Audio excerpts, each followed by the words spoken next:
Good morning. I hope you had a good night. Welcome to Off the Press on Plus TV Africa. My name is Felicity Ezewike. As always, we take a look at the headlines and we have a guest in the studio to help make sense of some of it so you can go pick up from the vendors. Of course, Ikene, thank you very much for coming in. A pleasure, as always. All right, we'll start with the Punch newspaper. We have State LG's neglect leaves primary health centers in ruins. That's on page 2 of the paper. We also have MBF, SMBLF, reps others fault FG on Ruga settlements. That conversation has been raging on Twitter and other social media platforms. People are, sharing their various thoughts. You're going to hear that of our guest this morning. Alleged rape, protest against Fatoyibo enters second day. Hosa begins 7-day fast. That's on page 58. We also have pensions, Katsina, Imo, knighting others, not remitting deductions from workers' pay. You find details of that on page 43 of the paper. And of course, the focus this morning is the primary health care centers. It should be on your screen any moment from now. Those pictures are showing from Ogun State. You also have Enugu State. You have Bauchi State. You have another photo from Enugu State. And there's this one here as well, Alausa, here in Lagos. So all the pictures are from primary health care centers. Okay, at the very bottom of the paper, that's it showing on your screen, by the way, some of the pictures. And at the bottom, you will see 2 died, 22 missing as boat capsizes in Lagos. Power grid suffers total collapse.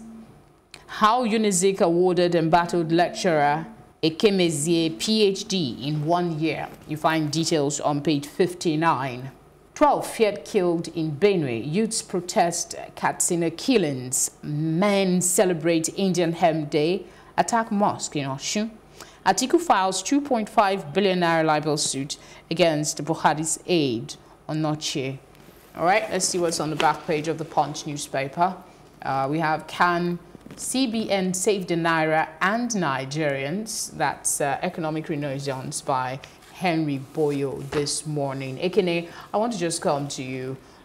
There are so many engaging headlines this morning, but which one just jumps out at you? Well, let's start with this. I want to applaud the Punch because I remember, if I'm correct, they're the same newspaper that did a similar kind of evaluation or exposure of the schools. They had pictures of the schools, and I think it was with you we had that discussion. And I think this is what we're looking for in this day and age, which is investigative journalism, journalism that asks the questions of our governors, of our local governments, to say, look, what have you done with the money that you have appropriated? Why do we still have this state of neglect? We have a very poor culture of maintenance in Nigeria. And sometimes people feel that maybe when they build that new school, they've done enough for us. But that you need to stay on it. Yeah, you need to make sure you put people in place who can manage those properties. Otherwise, this is a wasted investment. But this is not peculiar to the primary health service in Nigeria. We also have infrastructure that's just left to waste. They'll build it. We know it's been built, but maintenance is that something that we need to have a conversation about? Certainly, which is why I want to start by and continue by saying, well done, the Punch. I want other newspapers, other journalists to follow suit. Let's not think it's mundane. It may not be as attractive to talk about as some of the more shouty headlines, but actually this is where we get things right at the very foundation. So we need to stay on top of these issues to make sure they do what is right by us, because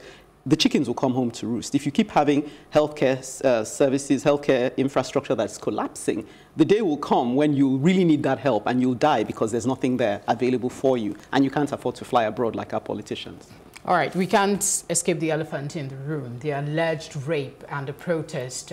This one is saying it's continuing for a second day. Yes, again, I'm impressed because I feel we really need to be in that mode where we stand up.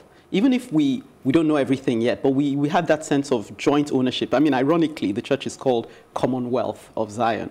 But it seems that they're not expressing that Commonwealth, that sense of transparency, where people feel that they know what's going on. I feel that this case shouldn't have come to this because from what I gather, allegations have been made as far back as 2013. Why wasn't this dealt with definitively then? We hear now that CAN is stepping in. Why didn't they step in then? You know, why are they now doing this fire on the mountain approach?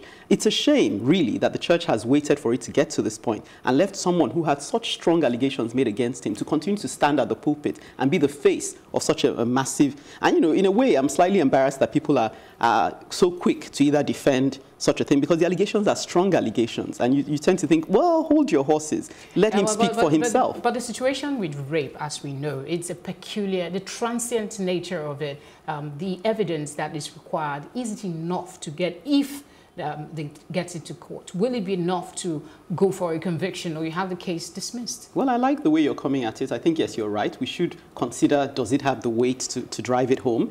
But I'm still at the very early stages to say, look, people are saying, if there's even the slightest possibility that this happens, then we stand behind the person who is courageous enough to bring this story to the fore. I'm sure there are many others who would have liked to under similar circumstances, but they're being intimidated by this whole, oh, you know, people will turn the tables on you. But here is someone who has stood up to say, I want to be counted, and I think that's very positive. Okay, I was going to ask you about those that lost their life in the Lagos boat mishap, but it's captured here on the Nation newspaper. So I'll just catch all the headlines for you, and then we'll get to talk to Ekene. The Nation is next. We have the Cup of Nations trending on the front page. There's a big trophy there for all of us to see, and some of details for you, loads of them inside the Nation newspaper. Of course, the protest, the alleged rape, Anti-Costa Pastor Fatoyibo's protest in Lagos, Abuja. That's it on your screen now. You're also looking at system collapses as discos drop load. Falana to court, compel governments to recover $40 billion. And then the story that was captured on the Punch is here again. 2 dead in Lagos boat mishap.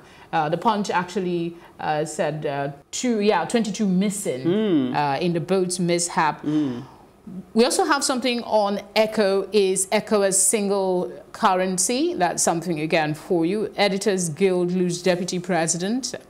That's a sad one for journalism. We also have Presidency, no going back on cattle settlements. That's the Ruga situation. We have decision aimed at finding permanent end to farmers' headers clash.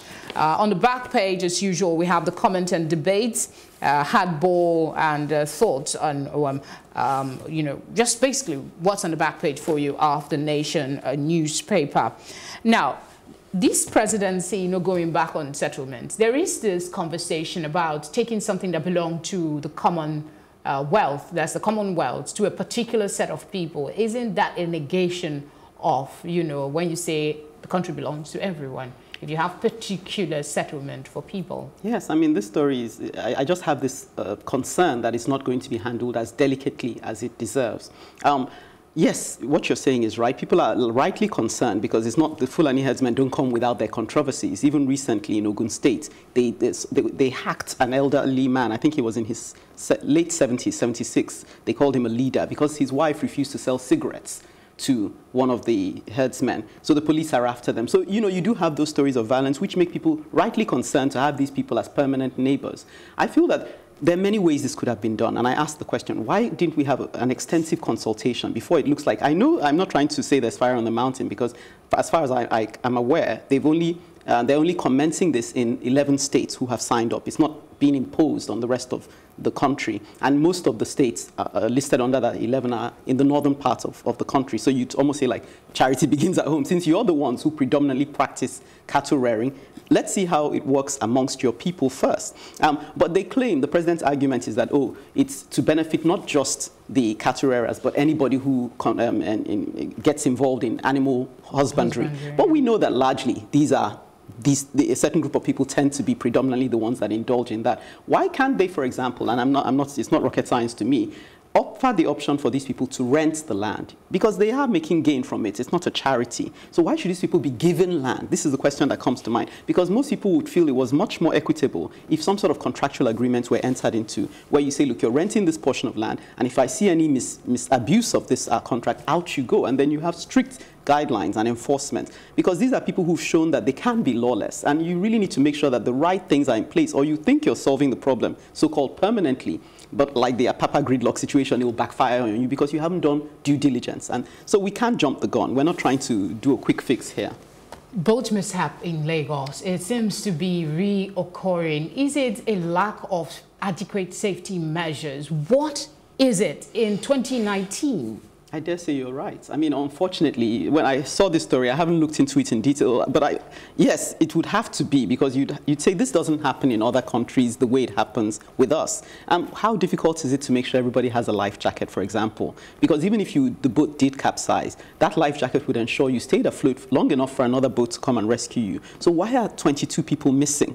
You know, what has really happened to them? Were they wearing life jackets? Were they not wearing life jackets? You know, were we overcrowding the boat? What are some of the situations that led to this? Was the boat driver driving at speed, not following a designated route? And these are things we hope this isn't the end. We hope this is just the beginning, that we'll have some sort of account as to what exactly went wrong and what will be the penalty for this having gone wrong, because lives have been lost. And till now, I mean, even though they say 2 are dead, you may as well say, well, potentially 24, because we don't know what's happened to those 22. And this is the second day on the issue. Well, let's see what the police and the maritime people will get to tell us on that. We go to the Vanguard newspaper now. And on the front page, you see FG's debt profile heads to 27 trillion naira. Borrowing continues. It has 2 riders to that story. Sells 1.7 trillion naira debt instruments in the first quarter of 2019. You also have Nigeria in serious trouble over rising debt burden, fuel subsidy. NECA speaking. The full story is on page 19. That's the star button for you on your screen. At the top, you will see it's true, FG gazetted land in 36 states. Presidency, we just talked about the Ruga settlement and the controversy surrounding it. Bloody Sunday in Benue, that's how they're capturing this. Mother, 2 children, 20 others killed in Agatu communal conflict as bandits kill 11 in fresh attacks on Katsina villages. Banditry is our latest challenge in this country, security challenge, on top the multiplicity of challenges security-wise that we have. Well, let's see more headlines here. A pregnant woman, 15 others feared dead as boat capsized in Lagos. Handle that. How task team worsens gridlock on Apapa Oshodi Expressway. We have ministers, high wire intrigues delaying Buhari's list. Buhari wades into Oshomole Obaseki feud. That's you have your usual columnist at the bottom, and of course on the back of the Vanguard newspaper you have your usual sports stories for you captured there. Something about shame. Eagles suffer humiliating defeat to Madagascar. Yeah, that's to face Ghana if. That's a very big if. All right, let's come to you. Okay, there's so much here that you can drop comments on. Yes, I'll just quickly say, is Buhari, President Buhari, meant to really be getting distracted with the Oshomole Obaseki feud? We want him to name his ministers. We don't want a replay of 2015. So getting distracted by this issue, which really should amount to a storm in a teacup. I know it could get to more, but for now, let it simmer, because we're waiting for you to declare who your ministers are. We know how long it took you, 6 months in 2015, and now we're into a month plus, and you still haven't given us names. And after a while, the morale of people will not be as high as it was when you came in on your second term. Yeah, do you have much hope that we won't wait that long this time around? I'm hoping, because it's common sense. That's really what I'm saying. Most people would understand the importance of acting. Shouldn't we have it like a law for presidents? I think you're right, but we shouldn't have a time frame. Yes. Because if it has happened once, this is almost a month since inauguration. Yes. Yes. Plus, it's beyond that. Over a month since inauguration, we still don't know who is going to make, and these ministries needs to be manned by someone. Exactly. Well, and in his case, he doesn't really have the excuse of others who say if they had come in fresh. He's been in office. This is his second term. So surely in the first term, you would have been projecting. So I really don't get that at all. I'm trying to think of the debt profile. Most people have argued, economists say, look, it's not about borrowing. You know, people always usually say, oh, borrowing is bad. But actually, it's how you borrow and how you are investing your borrowing. So we really would like to know more, if they can give us more information as to what this borrowing is going towards, so that we can understand that there is a plan on the ground. This day newspaper, next for review, the Koza protest is on the front page. You can't avoid that. Yes, it's all over the papers. You also have Nigeria's crude oil export drops by 1.6 million barrels in May. Finish the war against terror. Buratai orders frontline soldiers. Military ramps up attacks on terrorists. Arrest 20 bandits. Air Force Chief charges personnel to step up airstrikes. That's some of the stories on the front page of this day newspaper. There's, of course, the condolences, the picture from the vice presidential candidate of the PDP. Very, very prominent faces there. Presidency, Ruga won't be imposed on states. That's trying to allay concerns that there is not going to be any sort of intimidation. But Nigerians are very skeptical because the trust bond between the government and the people is very, very thin at the moment. All right, the leadership, that's a piece by Oke Ikechukwu on the back page of this day newspaper. If you would like to go read it, please be our guest. All right, let's come to our live guest in the studio. Your thoughts on the headlines here. Let me go back to the Koza story. You know, I still say it's a positive thing that people are coming together because I want us to become a more advocate-conscious society. And I feel that, you know, it may look like an accident that this happens at this time and people, but I see it as a progressive development for our democracy. To be on play the devil's advocate here now, this man has written a statement and said that the allegations are all false, and he intends to head to court. Is it necessary still for him to step down in his capacity as a pastor? Yes, simply because I think, you know, here is somebody in a position of, do you say confidence, authority? It's really a position of trust. Yes, thank you. So really, if he steps down at this time, it's not to say he can't step back up, but to say, look, let me diffuse the discomfort people are feeling, because each time they see you at the pulpit, they're thinking this could be a rapist. You're confusing people. So let's clear the air before you get back into that office. So I feel, you know, and side by side, just before coming in here, I was watching the protests in Hong Kong and how organized it is. Obviously, we haven't reached that stage where you have 2 million protesters coming together for a common goal. But this is where we want to be, because we desperately need to hold our leaders accountable. And I do say, even as a Christian, I feel that we really fall short, especially in institutions like the church, where people assume that just because you're the man of God, you cannot be questioned. You know, they quote the scripture, touch not interesting God's conversations anointed. On social media, particularly Twitter. If you want to get a little educated and angry, please go on Twitter and watch some of the comments being made about this situation as we have them here. A quick thought on one more story. And Buratai is telling his people finish the war on terror against against Boko Haram, and it's almost laughable because you also mentioned whilst we're discussing that there are multiple fronts on which we're facing insecurity issues. So where do you really start? You know, so I don't know, giving instruction to, I do take it back. I think on one of these editions, I said, oh, what are they doing? They did Operation Python Dance. Yes, they're doing Operation Puff Adder. You know, we need more. We need more to reassure us. The president said, oh, governors are deliberately misinforming people about the Ruga issue. But are they giving us enough information to allay the fears that people naturally have about, you know, someone coming in from the outside and occupying territory as though they were a state within a state? We desperately need them to give us more information. They need to be more savvy about getting that information out there and assuring us that they have our best interests at heart.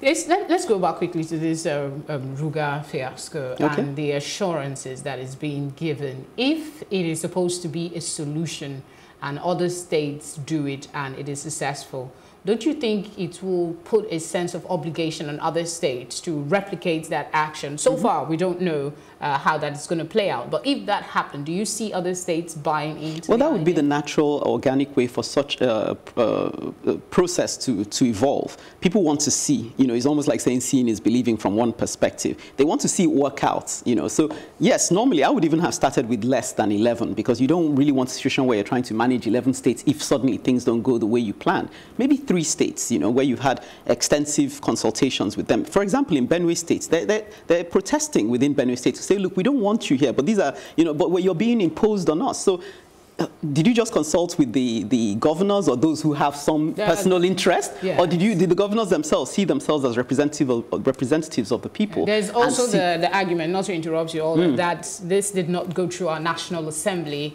There was no recourse. Yes, because you do hear some of the members of the National Assembly saying, distancing themselves from it. I heard one of the farmers there saying there's not even enough land for us who are indigents, and you're giving out land. So they're suspicious of these people who have gone and shook hands with the presidency to say, oh, bring. What are they gaining? Because clearly they don't feel that their personal interests are being protected in this whole, consultation. So yeah, we need to do things properly. Always a pleasure to have you here, Kenny. But before we go, let's take a look at what's on sports this morning. Complete Sports has a couple of interesting headlines. Incredible, that's the screamer. The Eagles coaches right there, Raul. No shame in losing to 108 ranked Madagascar. Igalo.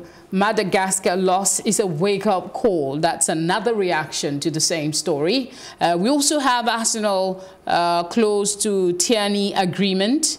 Messi yet to sprinkle his magic as Argentina face Brazil in semi-final. United trying to hijack Barca's Griezmann move. That's something else for you on the front page.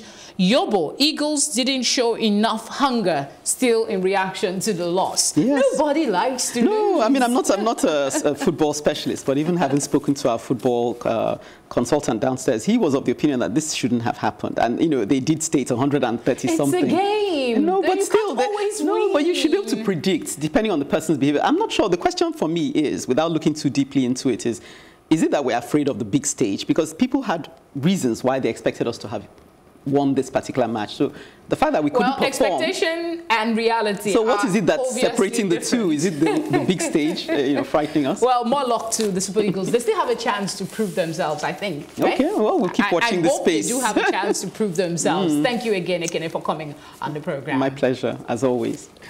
And of course, thank you for watching. Without you, the program won't hold, so we appreciate your attention. Do find your vendors and take a look at the headlines making the rounds so you are better informed. My name is Felicity Ezewike. Take care.